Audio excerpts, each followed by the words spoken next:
And we're back. I hope you enjoyed those messages. Weren't they educational and entertaining and informative? Yes. Game trailers.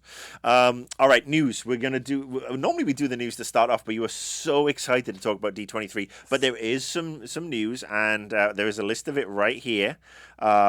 First of all, I'm actually going to jump order on this because I want to know about the Finding Dory, which is a sequel to Finding Nemo, the SeaWorld controversy that has caused the ending of Finding Dory to be changed. Like, I give a damn. Well, you should. You're helping your aquatic friends. I'm sorry. I watched Finding Nemo and went to my local sushi bar and had all you can eat. Wow, that must have been crappy sushi. No. I mean, I trust my sushi chef. Okay, fair enough. Yeah, omakase for the win. I'll throw out the Finding Dory info. So, basically, a movie came out recently called Blackfish, which dealt with the mistreatment of killer whales at theme parks across the world, actually. Which, of course, its key focus is on the death of a trainer at SeaWorld that happened in 2009, I believe. And the documentary gets into how these whales are treated and how incredibly inhumane we are to them, etc. So this has caused this crazy giant uproar amongst activists, and SeaWorld has had to come out and say, no, none of this is true, and there's been a lot of back and forth about it. But there's been enough of a rhubarb over this sucker that Pixar, being the humanists that they are, have decided that apparently the ending of Finding Dory, we're guessing, takes place in a sea park of some sort. Yeah, I mean that was the assumption that maybe they end up in that version of SeaWorld. But yeah, so Pixar, though, in an attempt to be more sensitive to our fellow sea mammals, have decided to rewrite and redo the ending of Finding Dory, which is due out this Christmas, I believe. Soon. I don't know at some point. Yeah. I think it's within the next year. And I don't want to be perceived as insensitive towards the plight of killer whales. I mean, I'm not a big fan of places like SeaWorld or anything like that where you hold stuff in captivity. Just like I'm not a big fan of, entire nations going out and harpooning and killing things for their blubber when you don't really need that stuff anymore. But a man's got to eat. Well, I mean, there's eating, but there's also, yes, we will have this so that, a certain country can get an extra erection or something. That's just ridiculous. But anyway, let's move on. Chris Nolan. When we've got a couple of, we'll actually, I think we'll combine casting news with Chris Nolan. Let's talk first of all about Interstellar, which is his next movie, which is not Batman-esque, which is not, Memento. He's not incepting anybody. No inception. No.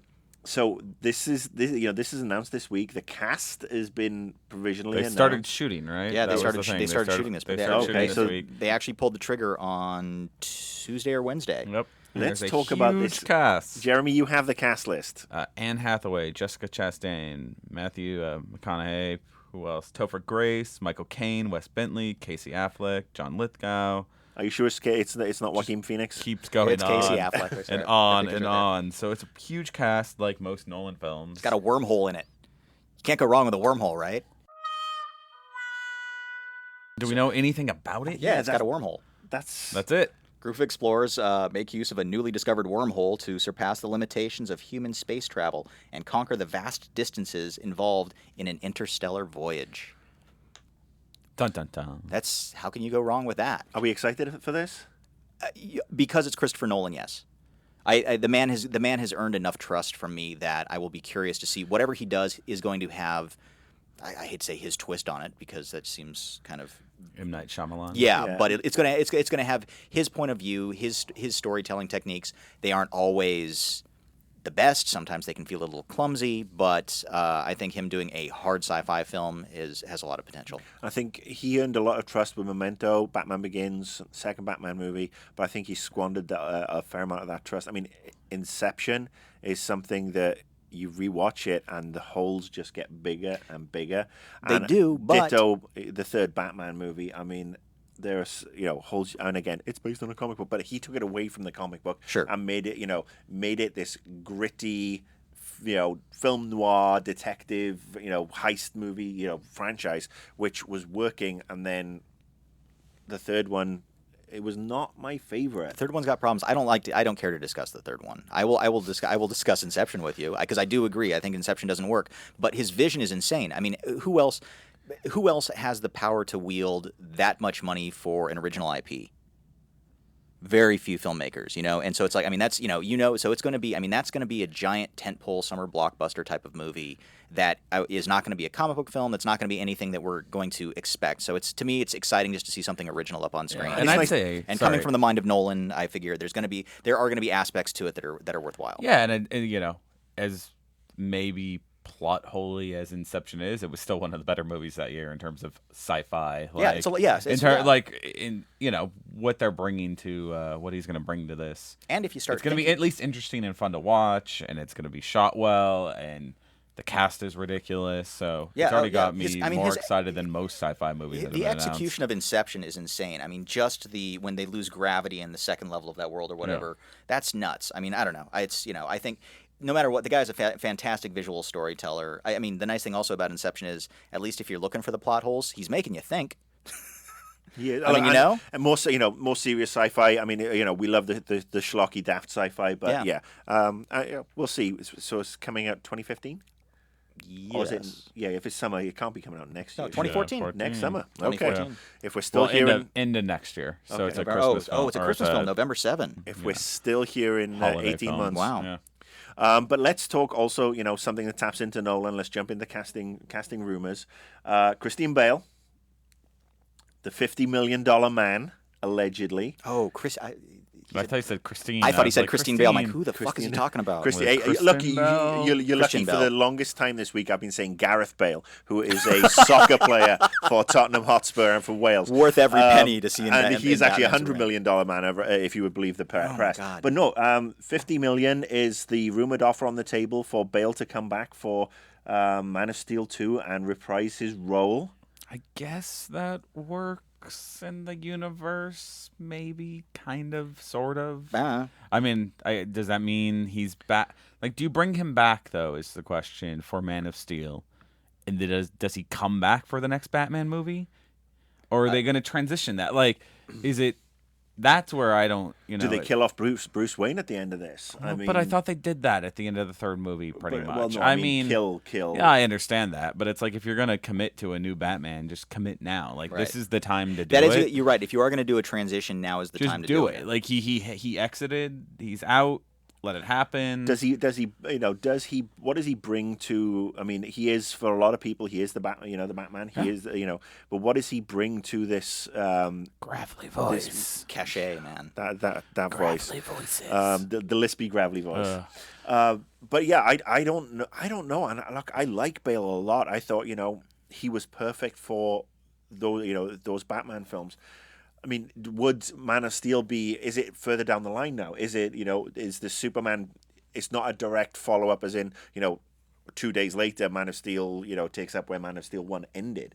Is this a movie that is 10 years down the line? Is it do they skip a whole chunk so that Bale has aged and I mean, there's just so many questions. This goes back to the problem, though. DC never planning ahead of time for I think this. it's Warner Brothers in general, unfortunately. Right. Well, I mean, if it's not something like Harry Potter, where they have 7 books that they can turn into 28 films, they can really kind of flummox when it comes to managing. And I think it's probably the standard issue that you get in most entertainment companies nowadays of people pissing around their own petty fiefdoms and wanting, everybody wanting a friggin' opinion and nobody having one clear vision. I mean, I thought Nolan was going to be this clear vision. Like Joss Whedon is supposed to be. Well, it's not even Joss. It's Kevin Feige, who's Kevin like Feige, but in charge of production. There has had his hands in every single Marvel movie. He They knows. have Avengers 2 figured out. They've got Marvel Wave 3 already figured out with what the spin-off movies are going to be. And DC had the head start. And things change, right? Like, they don't have to do an Ant-Man movie. They don't have to have an Avengers 3 if Avengers 2 doesn't do well. I'm assuming it will. Right. But, it's like the idea of just having that plan in place and then executing it upon delivery of the previous steps, that's where I feel like Warner and DC are really failing. They can't even get Wonder Woman off the ground, for crying out loud. Right. Or, Green Lantern, which was questionable at best. Yeah, not even at best. Oh. I thought the action stuff was good. Really? It was more. I thought it was more fun than Man of Steel, but. Wow. The worst part is I've blanked out enough of Green Lantern to even ponder that one, but. It's possible. I don't know. It's the tones of the movies all feel so different. Oh, yeah. It's just it doesn't feel like you're in a universe. Right. It doesn't. It's standalone movies, and now they're gonna try. They keep having this issue of trying to bring it together. Well, they have issues trying to bring it together because the standalone movies are so vastly different from each other. You're now stuck in this place where you're like, I'm going to try to force it to work, and that just doesn't work for anyone. They should have everything going for them in the fact that they haven't done the deals that Marvel did, where they parceled off X-Men, Fantastic Four to get those made. Yeah. Before, well, that's when that's to get out of bankruptcy. But I they mean, sold that off, right? But they also did to get those films made, and those films came out, and Spider-Man did so well, and DC doesn't even have that problem. They're part of AOL Time Warner. Is AOL still a thing? Yeah, a little bit actually, not much, but yeah. But yeah, that's the really infuriating thing, that they have everything in their power. They have all the IPs under one roof, and they still couldn't organize an orgy in a brothel. You're right, but it's expensive. That's very expensive.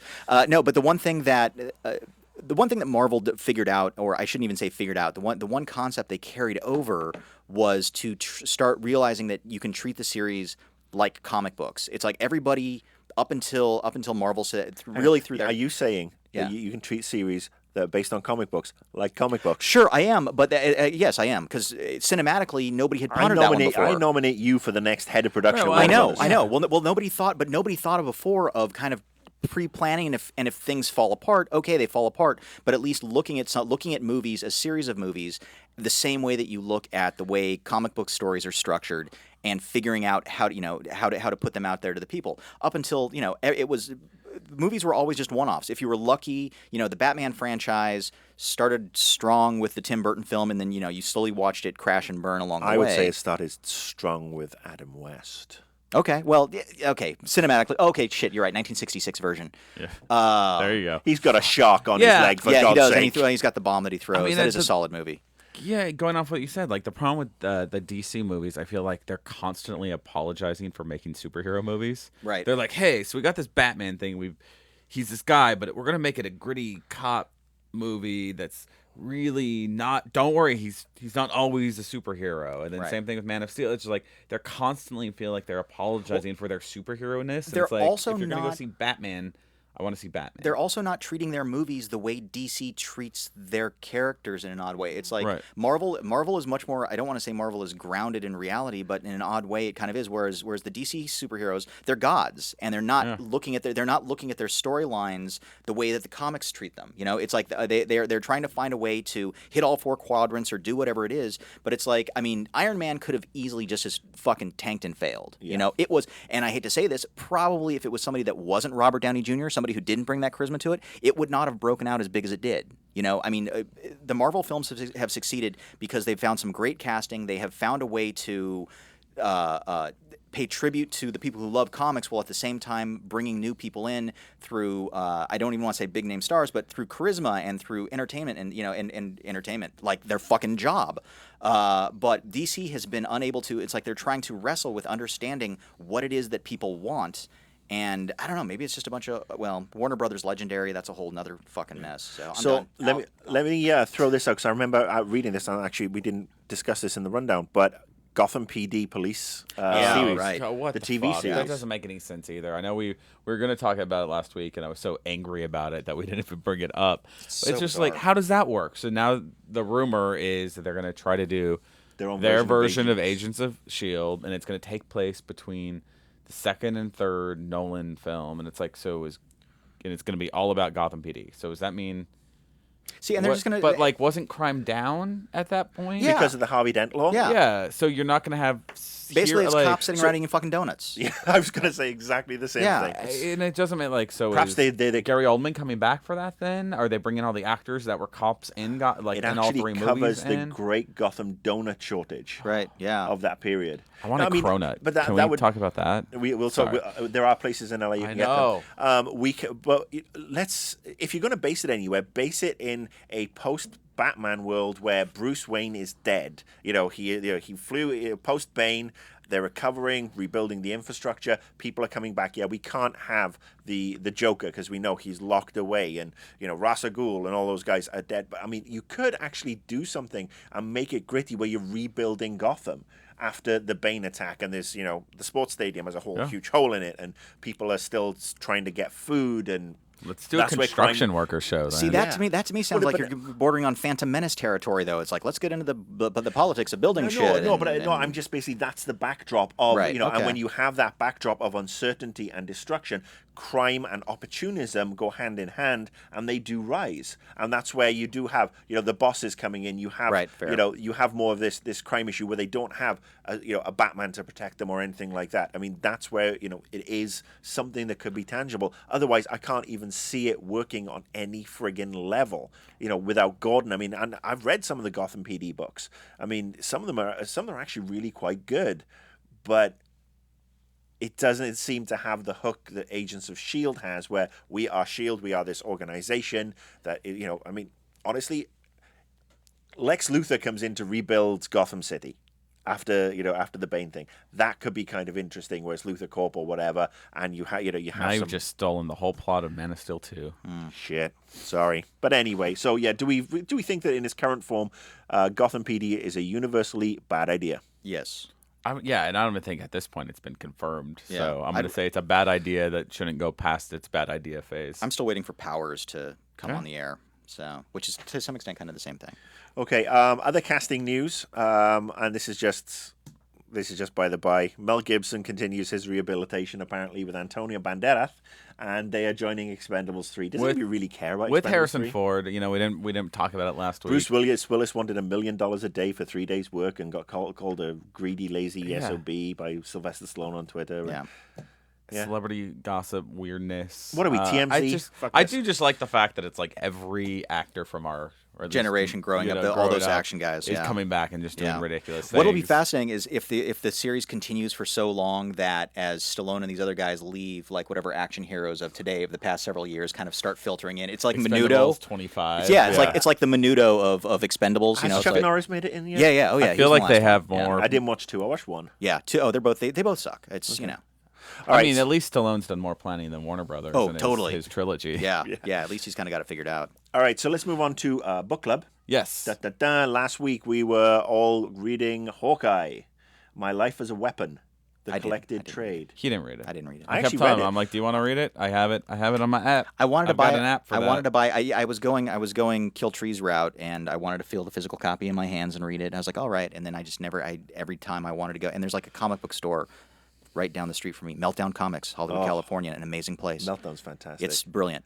But I couldn't get to it. I went out that afternoon, last Thursday afternoon when we recorded the episode. I went out, bought it, read it while I was sitting in the car before we were going to meet a friend for dinner, texted Jeremy and told him it was a fucking pamphlet. Yeah. I mean, most trades now, that's my problem.